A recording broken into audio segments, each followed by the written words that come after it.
श्री कृष्ण गोविंद हरे मुरारी, हे नाथ नारायण वासुदेवा। हरे कृष्णा कृष्ण कृष्णा हरे हरे, हरे राम राम राम हरे हरे। जय श्री कृष्णा मित्रों, जय श्री कृष्णा, जय श्री कृष्णा। दोस्तों, पिछले वीडियो अध्याय 3 में कर्म योग में श्री कृष्ण ने अर्जुन को कर्म के प्रधानता और महत्ता के बारे में विस्तार पूर्वक बताया था कि कोई भी जीवित प्राणी बिना कर्म किए रह ही नहीं सकता, अब वह चाहे राजा हो या फिर रंक। यहां पर श्री कृष्ण अपना उदाहरण देते हुए बताते हैं कि मैं तो साक्षात ईश्वर हूं, इसके बावजूद भी मेरा जो भी कर्म है मैं उसे निस्वार्थ करता हूं, और इसी प्रकार हर एक प्राणी को बिना फल की इच्छा किए अपना कर्तव्य समझकर उसे अपना कर्म करना चाहिए, क्योंकि अकर्मणीय प्राणी तो मुर्दे के समान होता है। दोस्तों, यह गीता का चौथा अध्याय है जिसे ज्ञान कर्म संन्यास योग कहते हैं। इसमें भगवान श्री कृष्ण ने अर्जुन को यह बताया है कि ज्ञान प्राप्त करके कर्म करते हुए भी कर्म संन्यास का फल किस तरह प्राप्त किया जा सकता है। यहां पर हम गीता के इन 2 महत्वपूर्ण श्लोकों की चर्चा करना चाहेंगे, जो गीता के अध्याय 4 का श्लोक 7 और 8 है। यदा यदा ही धर्मस्य ग्लानिर्भवति भारत अभ्युत्थानम् अधर्मस्य तदास्मानं सृजाम्यहम् परित्राणाय साधूनां विनाशाय च दुष्कृतां धर्म संस्पदानार्य संभवामि युगे युगे। अर्थात हे भरतवंशी, जब भी और जहां भी धर्म का पतन होता है और अधर्म की प्रधानता होने लगती है, तब तब मैं अवतार लेता हूं। हे अर्जुन, भक्तों का उद्धार करने, दुष्टों का विनाश करने तथा धर्म की फिर से स्थापना करने के लिए मैं हर युग में प्रकट होता हूं।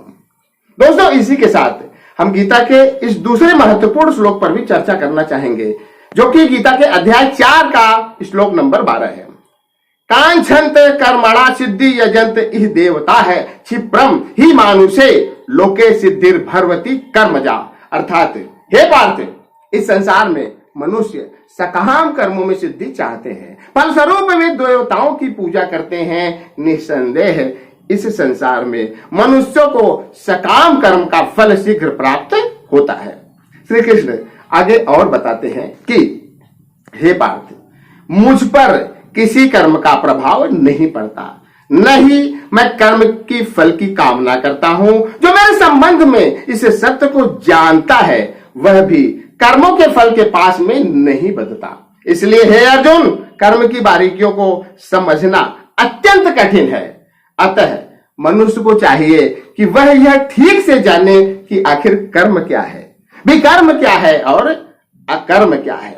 हे पार्थ, जैसे प्रज्वलित अग्नि ईंधन को भस्म कर देती है, उसी तरह ज्ञान रूपी अग्नि भौतिक कर्मों के समस्त फलों को जला डालती है। हे अर्जुन, इस संसार में दिव्य ज्ञान के समान कुछ भी उद्दत तथा शुद्ध नहीं है। ऐसा ज्ञान समस्त योग का परिपक्व फल है। जो व्यक्ति भक्ति में सिद्ध हो जाता है वह यथा समय अपने अंतर में इस ज्ञान का आस्वादन करता है। हे पृथापुत्र, जो श्रद्धालु दिव्य ज्ञान में समर्पित है और जिसने इंद्रियों को वश में कर लिया है, वह इस ज्ञान को प्राप्त करने का अधिकारी है, और इसे प्राप्त करते ही वह तुरंत आध्यात्मिक शांति को प्राप्त होता है। हे अर्जुन, किंतु जो अज्ञानी तथा श्रद्धा विहीन व्यक्ति शास्त्रों में संदेह करते हुए वे भगवत धामनामृत नहीं प्राप्त करते, वे नीचे गिरते चले जाते हैं। संशयात्मा के लिए न तो इस लोक में और न ही परलोक में कोई सुख है। आगे श्री कृष्ण अर्जुन से और कहते हैं कि हे अर्जुन, जो व्यक्ति अपने कर्म फलों का परित्याग करते हुए भक्ति करता है और जिसके संशय दिव्य ज्ञान द्वारा विनष्ट हो चुके होते हैं, वही वास्तव में आत्मपरायण है। हे धनंजय, वह कर्मों के बंधन से नहीं बनता है। इसलिए हे अर्जुन, अतएव तुम्हारे हृदय में अज्ञान के कारण जो संशय उठे हैं उन्हें ज्ञान रूपी शस्त्र से काट डालो। हे भारत, तुम योग से समन्वित होकर खड़े हो और युद्ध करो, युद्ध करो, युद्ध करो। दोस्तों, आशा करता हूं कि यह वीडियो आपके ज्ञान के भंडार को पहले से और बेहतर बनाएगा, साथ ही साथ आपको बुद्धिजीवियों की श्रेणी में लेकर जाएगा। तो आज के लिए सिर्फ इतना ही। अगले वीडियो में हम और आप फिर मिलेंगे अध्याय 5 के साथ। तब तक के लिए जय श्री कृष्णा, जय श्री कृष्णा, जय श्री कृष्णा।